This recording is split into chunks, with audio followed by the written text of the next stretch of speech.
A reforma tributária vai impactar diretamente como é calculado o lucro nos leilões. Meu objetivo aqui é apresentar para vocês como tudo vai funcionar, quais são as novas variáveis, os novos componentes introduzidos nesse cálculo e mostrar exemplos práticos. Aqui eu vou passar uma introdução aos novos impostos, o IBS e CBS, quem será o contribuinte, quem vai ter obrigação de pagar isso, qual vai ser a base de cálculo e aqui os pontos mais importantes, as novidades. O que é o redutor de ajuste? Como funcionam os créditos de IBS e CBS?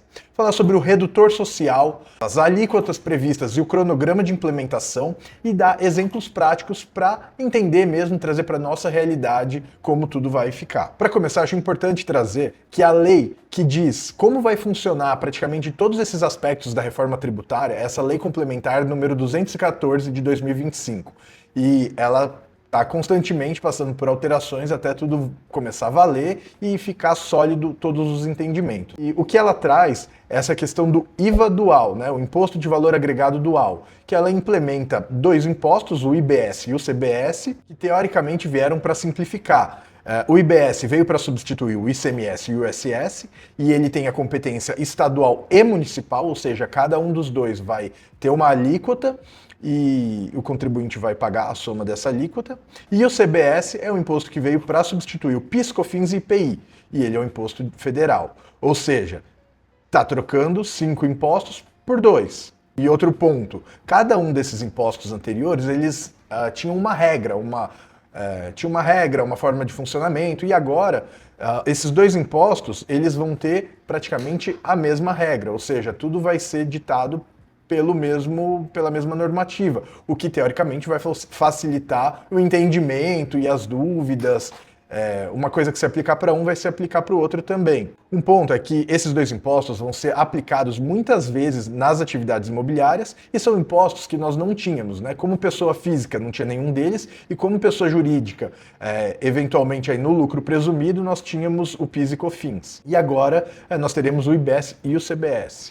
E quem vai pagar esse imposto? Todo mundo que desenvolver atividade de forma habitual ou profissional, ou seja, as empresas, né, você como empresa PJ vai pagar o imposto, e você como pessoa física, desde que desenvolva aquela atividade de forma habitual, também vai ser um contribuinte. E principalmente na atividade imobiliária, ele especifica exatamente o que é uma pessoa física que desenvolve atividade de forma habitual. E ele traz aqui um ponto muito interessante que ele especifica diversas vezes nessa lei complementar, que é sobre os adquirentes, né, sobre as arrematações em leilão judicial. A lei traz diversas condições específicas para compras, para aquisições em leilões judiciais. No caso de locação para pessoas físicas, ela vai ser enquadrada como contribuinte se, no ano anterior, ela tiver uma receita maior que 240 mil provenientes de mais de 3 imóveis. Ou seja, se ano passado eu tiver alugado mais de 4 imóveis e esses 4 imóveis trouxerem uma receita superior a 240 mil, esse ano eu viro um contribuinte do IBS-CBS. Então nós aqui, em 2026, se alugarmos mais de 4 imóveis e esses imóveis trouxerem uma receita superior a 240 mil, ano que vem, em 2027, nós seremos obrigados a contribuir com IBS e CBS. E ele traz um segundo ponto nesse caso do aluguel. Se no próprio ano você tiver uma receita superior a 20% desse valor, ou seja, daria 288 mil. Você passa a ser contribuinte no próprio ano. Um detalhe interessante é que essa lei, ela traz, praticamente sempre que ela cita valores, ela menciona que esses valores serão atualizados mensalmente pelo IPCA, ou seja, esse valor de 240 foi quando a lei saiu, e a partir daí esse valor é sempre atualizado pelo IPCA. Outro ponto que está gerando polêmica é se esse valor, por exemplo, no próprio ano, ele vai contar a partir dos 288 mil, então tudo que você arrecadar depois dos 88 mil vão ser tributados, ou se o passivo também vai, apesar que o entendimento maior é que a partir dos 288 mil você vai começar a ser tributado.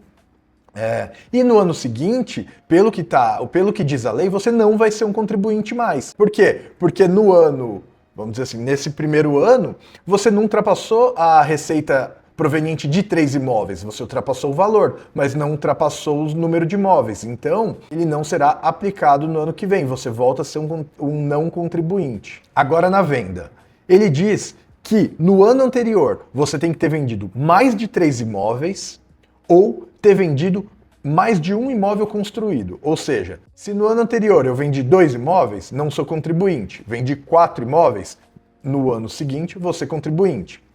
E um detalhe interessante é que esse imóvel tem que estar no teu patrimônio há menos de 5 anos. Então, vendi 4 imóveis que estavam comigo há 7 anos, eu não me torno contribuinte, porque esses imóveis têm mais de 5 anos no meu patrimônio. Né? Ou seja, se eu vendi 3 imóveis e 3 imóveis a menos de 5 anos e um imóvel acima de 5 anos, eu não me torno contribuinte porque não extrapolou os 3. Foram 3 imóveis dentro de 5 anos e um tinha mais de 5 anos. Outro detalhe é que se eu receber esse imóvel como herança, numa meação ou como doação, esse prazo não para de contar, ele vai dar aquisição de quem doou ou de quem deixou como herança. E no próprio ano, é aquela mesma história do aluguel. Você se torna contribuinte, só que aqui é no que superar os limites anteriores. Ou seja, se no próprio ano eu vendi 4 imóveis, eu vou ser contribuinte no 4º imóvel e no ano seguinte, automaticamente, eu me torno contribuinte. Agora vamos aos fatos geradores. Na alienação, na venda, o fato gerador, ou seja, o que vai gerar o imposto, é a venda, é a própria venda. Na locação e no arrendamento, é o pagamento, ou seja, quando houver a transação ali, quando houver a transferência de valor. No serviço de administração e intermediação, ou seja, aqui seriam corretores de imóveis basicamente, também no pagamento. O serviço de construção civil vai ser no fornecimento, quando a pessoa prestou o serviço, aí o imposto é devido. E na arrematação judicial, que eu comentei que ele traz diversos aspectos diferentes, né, um pouco diferentes aí do padrão, ele diz que o fato gerador na arrematação é a aquisição do bem. Ou seja, independente de pagar na venda, se você arrematou, você vai pagar na compra. Então, é um imposto que vai ser devido na compra. E a base de cálculo? Na alienação é o valor de venda, na locação é o aluguel deduzido de tributos e condomínio, ou seja, você vai deduzir o IPTU e o condomínio, e na arrematação judicial é o valor da própria arrematação. Então, a partir daí que começa o cálculo do imposto. E agora, eu acho que é um dos fatores mais importantes e também que gera um pouco de confusão aí, gera um pouco de dúvida na hora de descobrir o valor de fato do imóvel, é esse redutor de ajuste, que é um valor que ele é subtraído da base de cálculo. Ele se assemelha, para quem já está mais acostumado aí, se assemelha bastante ao ganho de capital. O ganho de capital é quanto a gente comprou, mais o custo, o preço de venda, menos o que a gente pagou, menos o custo. O redutor de ajuste ele é muito semelhante. Em alguns casos vai ser praticamente igual. Só que aí ele tem diversas regras, que eu vou explicar aqui para vocês. Primeiro, ele traz aqui a regra para 31/12/2026. Quem tiver um imóvel nessa data, se tiver um imóvel próprio, o redutor de ajuste é o valor de aquisição atualizado pelo IPCA. Ou seja, eu comprei um imóvel lá atrás. Qual é o redutor de ajuste? É o valor dele atualizado pelo IPCA. Ou valor de referência. Esse valor de referência é um valor que as autoridades tributárias vão definir para o seu imóvel. Então, todo imóvel vai ter um valor de referência. E nesse caso, você vai poder optar pelo valor de aquisição atualizado ou o próprio valor de referência. Já para imóveis em construção, ele define que é o valor de aquisição do terreno mais o custo de produção de bens e serviços.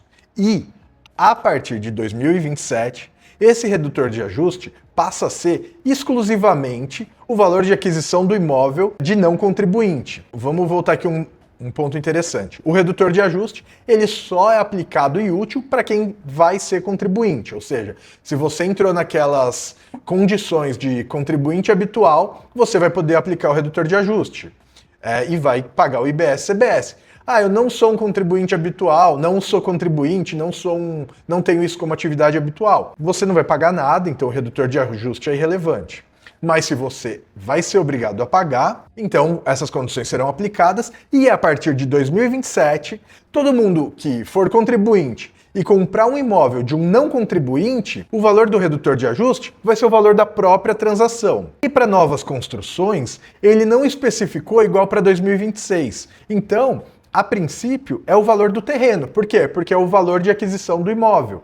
Né? Então, vai ser o próprio valor do terreno no caso de você comprar de um não contribuinte. Aqui ele não diz que a gente vai poder agregar no redutor de ajuste o custo de produção. Um ponto importante. Se o imóvel for transmitido entre contribuintes, o redutor de ajuste ele vai ser atrelado ao imóvel e não aos valores de transação. Então, se ele passar por 3 não contribuintes, o valor do redutor de ajuste ele se mantém. Ele só vai ser atualizado pelo IPCA e ele pode ser também integrado ali nele, pode ser somado o valor do ITBI das transações, laudêmio, contribuições ambientais obrigatórias e coisas desse tipo. Mas praticamente isso. Na grande maioria vai ser só o ITBI. Então esse valor vai ser atrelado ao imóvel. E se vendido para um não contribuinte, esse valor é extinto. Então eu sou contribuinte, o imóvel tem um redutor de ajuste. Ao vender para um não contribuinte, acaba. Esse valor ele é extinto. E aí, quando esse não contribuinte vender para um contribuinte, passa a ser o valor da transação. Agora vamos para um exemplo aqui para não ter dúvida. Em 2026, o valor do imóvel de Pedro corrigido é R$1 milhão, ou seja, ele tem um imóvel de R$1 milhão. Lembrando aqui, Pedro e José são contribuintes. Pedro vende para José por R$1,5 milhão. Ele vai pagar IBS e CBS sobre R$1,5 milhão menos R$1 milhão, ou seja, preço de venda menos o valor atualizado do imóvel que entra como redutor de ajuste. Ou seja, ele vai pagar sobre 500 mil. Vamos lá. O José comprou por R$1,5 milhão e vendeu para o Marcos por R$2 milhões. O redutor de ajuste, como tanto Pedro como José eram contribuintes, ele segue sendo o próprio R$1 milhão, somado ao ITBI e correção. Ou seja, eu fiz aqui como se fosse que esse valor atualizado daria 1.200 mil. Então, ele não passa a ser o valor de transação, o valor que o José comprou, mas sim aquele valor atrelado ao imóvel atualizado. E aí José vai pagar sobre os 2 milhões que ele vendeu, menos 1,2 milhão que é o redutor de ajuste. Ou seja, ele vai pagar esse imposto sobre 800 mil. Seguindo aqui, Marcos não é contribuinte, mas Ana é contribuinte. O Marcos vende esse imóvel para Ana por 2,4 milhões. Ele não paga nada porque ele não é contribuinte. Já a Ana comprou por 2.400 e vendeu por 3 milhões. O redutor de ajuste nesse caso passa a ser os 2.4 milhões. Então, ela vai pagar o quê? 3 milhões menos 2.400. Ela vai pagar o imposto sobre 600 mil. Agora, com entendimento um pouco maior sobre o redutor de ajuste, vamos trazer esse conceito para os leilões. Em leilões extrajudiciais, esse redutor de ajuste ele é como uma alienação qualquer, como qualquer compra e venda, diferente dos judiciais. Então, no extrajudicial, a regra não se altera e o que vale é a condição do ex-mutuário. Então, se a pessoa que tinha um imóvel ali, que, vamos dizer, fez o financiamento da Caixa, aquela pessoa ali, ela era contribuinte? Se for, vale a regra de contribuinte. Se aquela pessoa não for contribuinte, é uma pessoa física comum, que tinha comprado o imóvel para uso próprio, então ele vai ser considerado uma compra de não contribuinte. Já nos leilões judiciais, o fato gerador é a arrematação, então isso vai recair para o arrematante. E aí todo mundo vai ter que considerar isso na base de cálculo, o que vai trazer certa isonomia para o mercado, pois todos os players agora vão pagar esse imposto, que antes na figura do PIS/COFINS ele era aplicado só para o PJ, que acabava ficando mais oneroso. Agora todo mundo que comprar vai pagar e todo mundo vai considerar isso na conta, e aí as margens ali, até onde vai o lance, as pessoas vão ter que considerar e abaixar isso, né? Considerar que eu vou pagar esse imposto e fazer isso na conta de viabilidade.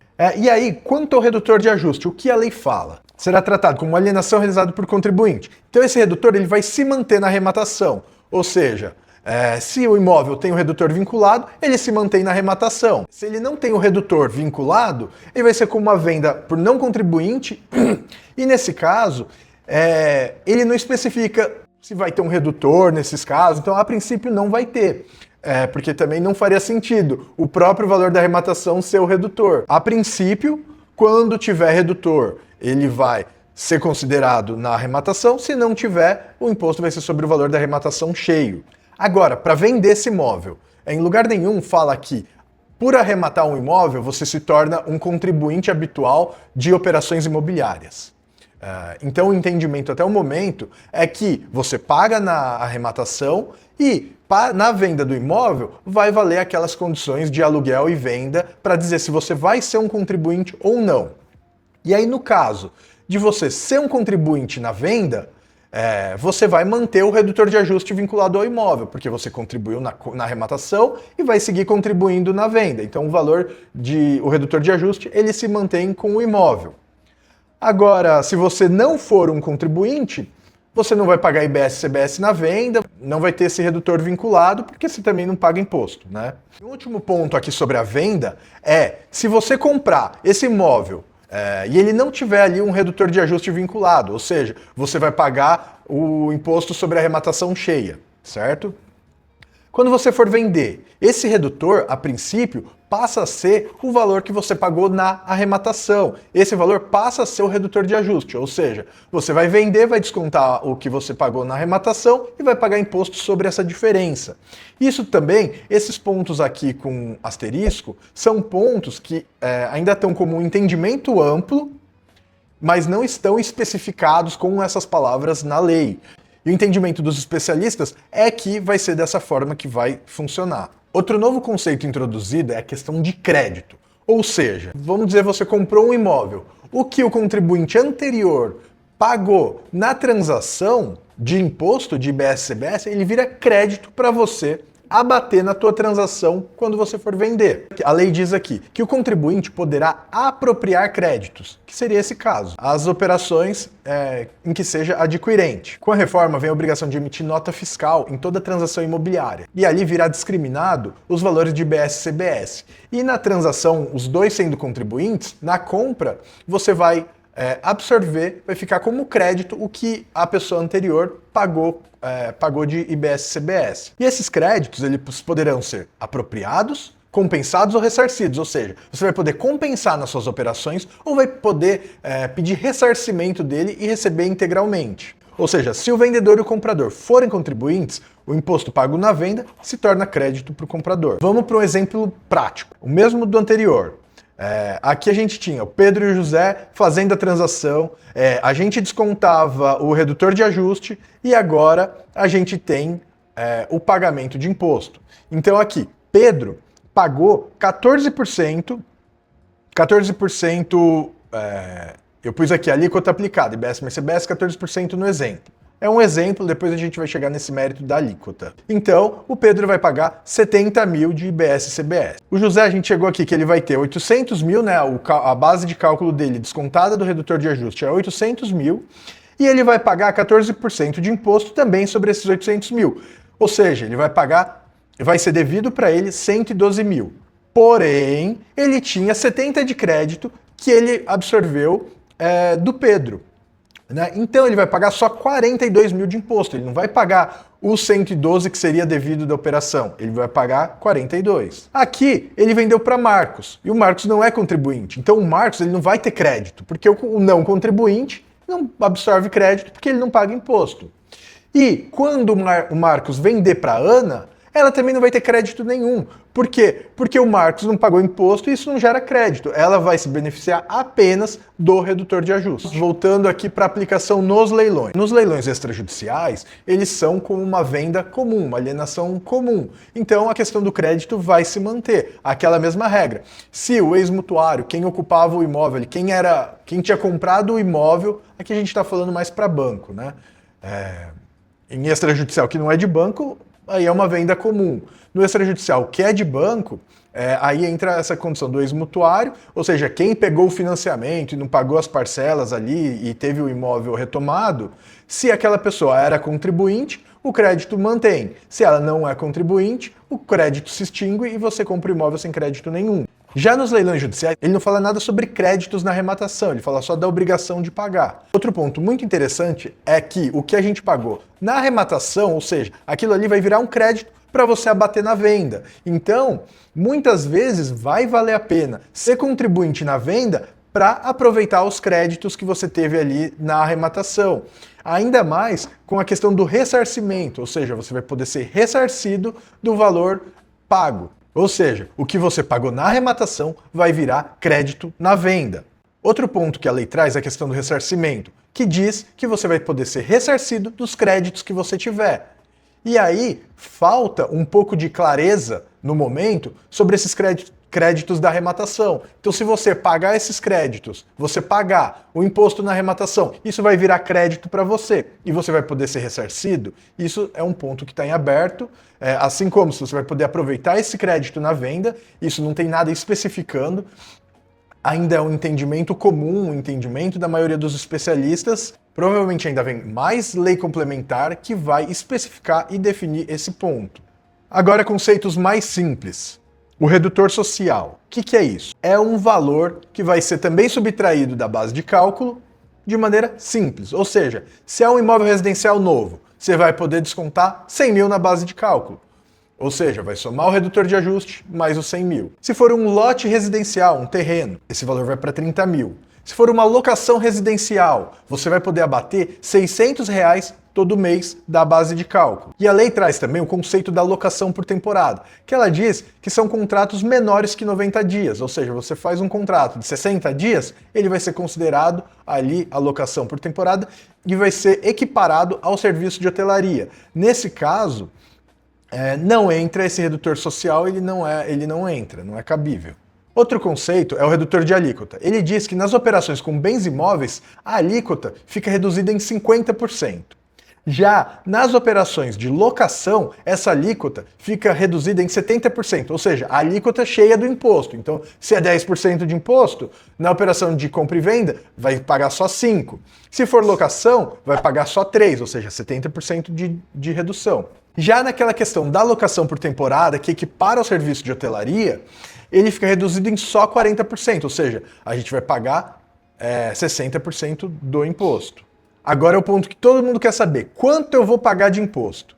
Então, como acho que a maioria sabe, tem um cronograma de implementação, esse valor vai aumentar gradualmente, né? Em 2026 é um ano teste, onde todo mundo tem que declarar o valor do IBS-CBS, tem que destacar nas notas e não há recolhimento. Já em 2027 e 2028, vai ser extinto o PIS e COFINS, ou seja, nas operações imobiliárias, quem é lucro presumido vai sair o PIS e COFINS e vai entrar o CBS com 8,8% e o IBS com 0,1%. Esse 8,8% é uma previsão do mercado, o governo definiu o método de cálculo e tudo indica que vai ser muito próximo a esse valor. Já para 2029 a 2032, o CBS continua a 8,8% e aí começa a transição do IBS. Em 2029, vai ser aplicado 10% do valor cheio do IBS. E aí, esse número vai aumentando 10% ao ano até 2032, onde vai ser aplicado 40% do valor cheio. E a partir daí, de 2033, é 100%. E a previsão da alíquota cheia, hoje, está em torno de 17,7%. Ou seja, somando o IBS com o CBS, a expectativa é que fique em torno de 26,5%. Só que a gente tem que lembrar, mas eu vou pagar isso além do aluguel? Não, a gente viu que tem redutor de ajuste, redutor de alíquota, crédito. Então, a conta não é mais tão simples. Pago o imposto, paguei tanto, vou pagar tanto de imposto. Ou comprei por tanto, vendi por tanto, vou pagar tanto de imposto. A conta aqui fica um pouco mais complexa. Então eu vou trazer a comparação do antes e depois. No aluguel, a pessoa física, ela pagava simplesmente a tabela de imposto de renda, que normalmente ali dava 27,5%. Com a implementação, quem for contribuinte, quem tiver a obrigação de contribuir, vai pagar o mesmo imposto de renda mais IBS e CBS. Agora, se a pessoa optar por se tornar uma pessoa jurídica, passar esses imóveis para a pessoa jurídica, alugar os imóveis dentro da empresa, no lucro presumido, o imposto de renda antes era 4,8%, e aí nós tínhamos esses outros impostos, o CSLL, PIS, COFINS, somando 11,33%. Então, na pessoa jurídica, antes da reforma tributária, pessoa física pagava 27,5%, pessoa jurídica 11,33%. Agora, a pessoa jurídica vai pagar os 4,8% do imposto de renda, 2,88% do CSLL, ou seja, dando 7,68%, se eu estou certo nas contas, mais o IBS e CBS. Ou seja, você está trocando 7% praticamente contra 27%, já que o IBS e CBS vão ser obrigatórios nos dois casos, né? Então, é incontestável que o PJ vai ficar bem melhor. Claro que aí tem um custo também de manter essa empresa, que é basicamente contador, né?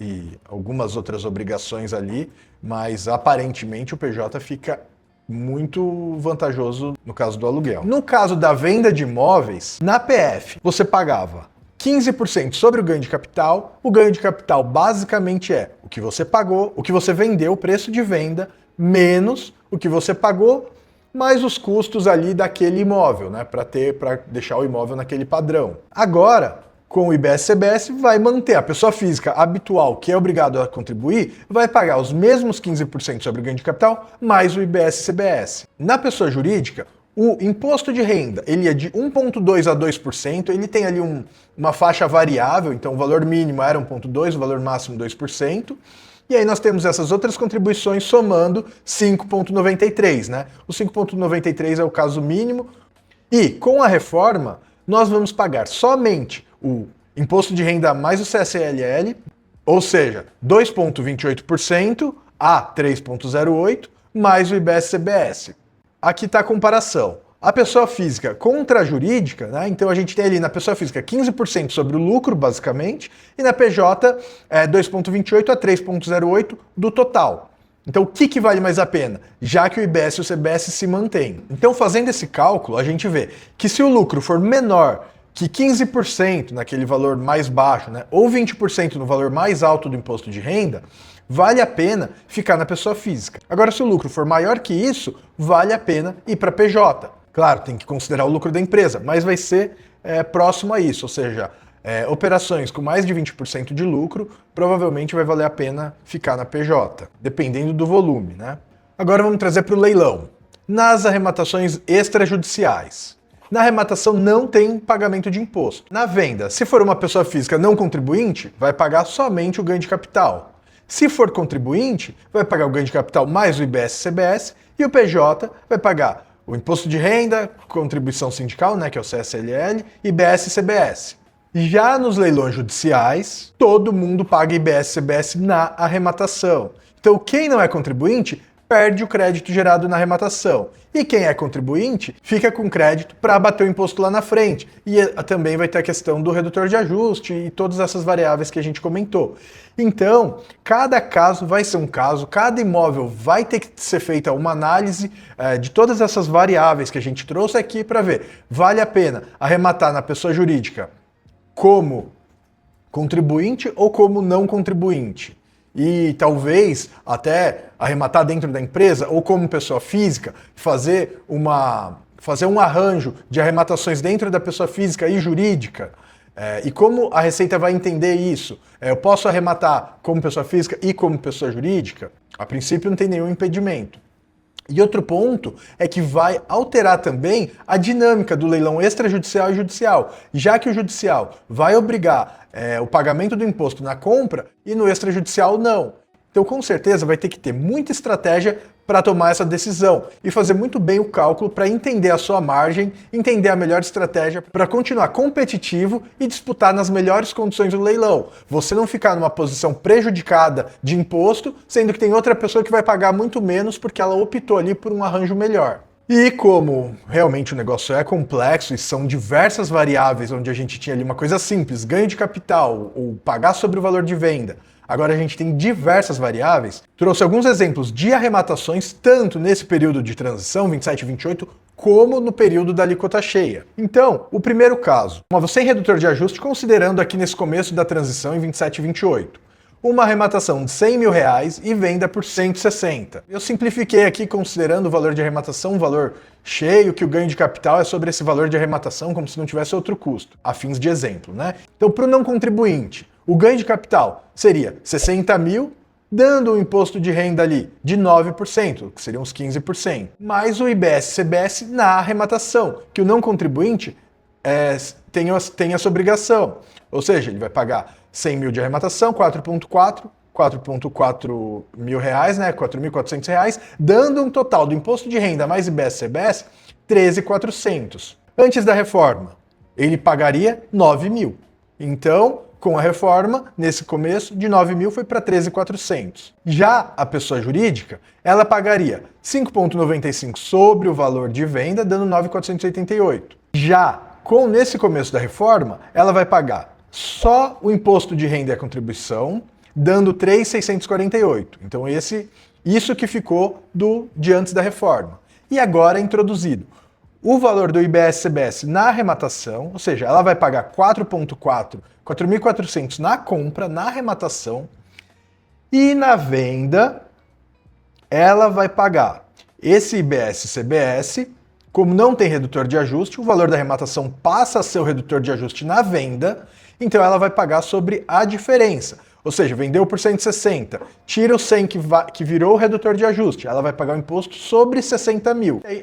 Esse imposto, ele vai ser esse 4,4%, ou seja, é o 8,8% do CBS, vezes o redutor de alíquota, que é o 50%, né? Então vai pagar 4,4% de 60 mil.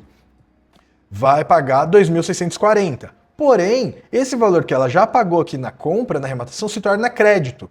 Então, ela vai ainda ficar com crédito depois da operação de R$ 1.760. Ou seja, o que vai ser o custo real da operação? Vai ser o 3.648 mais o 2.640, dando um custo total de 6.288. E aqui que vem um porém. Aqui ela gastou esses 4.400, porém ela vai ficar com 1.760 de crédito. Então, o custo real efetivo, 6.288. Só que aí ela vai ficar com esse 1.760 imobilizado como crédito. E aí ela vai poder pedir o ressarcimento. Mas o custo real da operação, 6.288. E aqui ela vai ou ressarcir ou usar em outras operações, como uma próxima arrematação. Agora em 2033, atualizando a alíquota, ou seja, agora ela paga 14%, que seria o pior caso esperado. Né? 14% seria os 28%. Vezes 50% do redutor. Então, sem reforma, o valor mantém, porém, com a reforma, ela vai pagar o imposto de renda normal, que ela pagaria, mais o IBS-CBS na arrematação, que vai para R$ 23 mil. Já a PJ vai aumentar também. Vai pagar o valor fixo ali do imposto de renda e contribuição, vai pagar 14 mil na arrematação, vai ser obrigado a pagar vai ter a obrigação dos 8.400 na venda, aí vai aproveitar o 14 mil que já pagou, ficar com 5.600 de crédito, dando um custo efetivo de 3.648 mais 8.400, né, que é a venda. Então vai ter um custo efetivo de 12 mil e vai manter ali 5.600 como crédito. Bom, agora vamos para o mesmo caso ali, 2027 e 2028, arrematando um imóvel com redutor de ajuste vinculado. Antes da reforma a gente tem esses valores, depois da reforma a pessoa física não contribuinte, na arrematação, ela vai pagar o quê? O valor de arrematação menos o redutor de ajuste que já havia. Ou seja, vai pagar R$ 880, aumentando aqui para 9.880. Já a PJ contribuinte, que é contribuinte na venda, né? Não contribuinte habitual da operação de imobiliária, né? Lembrando, a arrematação todo mundo paga, todo mundo é contribuinte. Agora, na venda, nem todo mundo é contribuinte. Agora aqui, PJ contribuinte. Vai pagar o 3.648. Na arrematação ele vai pagar só 880, porque ele vai pagar o valor da arrematação menos o redutor de ajuste, ou seja, ele paga só R$ 880. Porém, na venda, como ele é contribuinte, esse redutor de ajuste não passa a ser o valor da operação, né, o valor da compra. Esse redutor de ajuste se mantém o vinculado ao imóvel. Ou seja, ele vai pagar aqui sobre 78 mil. Vamos lá. Qual é o valor? Seria a venda menos o redutor de ajuste. Dá 160 menos 80, dá 80 mil. Por que eu pus só 78? Porque ele tem, agrega aí o ITBI mais uma correçãozinha. Então, como se o redutor de ajuste tivesse passado para 82 na venda, certo? Então a gente tem um redutor na compra, que é 80 mil. Já na hora de vender, ele vai ser somado o valor do ITBI mais o valor da correção. Ou seja, vai aumentar aqui para uns 82. Então você vai pagar o imposto sobre 78, dando 3.400. E aí você vai abater os 880. Então aqui no caso você não vai ficar com crédito, porque o que você teve que pagar é maior do que o crédito gerado. Vai pagar de IBS-CBS 2.552. Porém, mais o imposto de renda 3.600 e pouco. Ou seja, nesse caso, vai pagar R$ 7.080. Estou trazendo aqui, tanto na pessoa jurídica, nesse exemplo, considerando aqui um não contribuinte contra um contribuinte, uma PJ contribuinte, deu uma grande diferença, E tanto sem redutor como com redutor. Então, continua aqui valendo arrematar na PJ. Agora vamos aqui com redutor depois de em 2033, ou seja, com alíquota cheia. Ali, o valor da alíquota já vai ser bem maior. Então, nesse caso, como a alíquota ficou bem maior, já inverteu aqui a situação. E nesse exemplo, já não é vantagem o PJ ser contribuinte, pois o valor aqui do IBS-CBS acabaram extrapolando e ficando mais caro que o não contribuinte. E aí tem opção, você vai poder arrematar como pessoa física não contribuinte e fazer sua estratégia para não entrar naquele caso que você se torna contribuinte obrigatório, ou seja, não vender 4 imóveis, por exemplo, e todos aqueles critérios anteriores. Então isso tudo aí vai ser uma estratégia que a gente vai ter que ver caso a caso como fazer, o que fazer para cada imóvel. E como constituir tua carteira e como operar ali dentro. E outro ponto, aqui, para fazer esses cálculos, ao longo aqui eu trouxe diversos pontos com asteriscos, né, que eram pontos que é um entendimento geral do mercado, é um entendimento que segue a lógica que está sendo aplicada em toda a lei, em toda a implementação desse imposto, mas são pontos que não estão especificados e definidos. Então é provável que seja assim, mas pode haver mudanças, pode ter outras interpretações. Hoje a gente tem esses impostos, da maneira que funcionam os impostos, como funcionam hoje? Eles geram muitas dúvidas, nós temos advogados tributaristas por todo lado que ficam de cabelo em pé com diversos casos.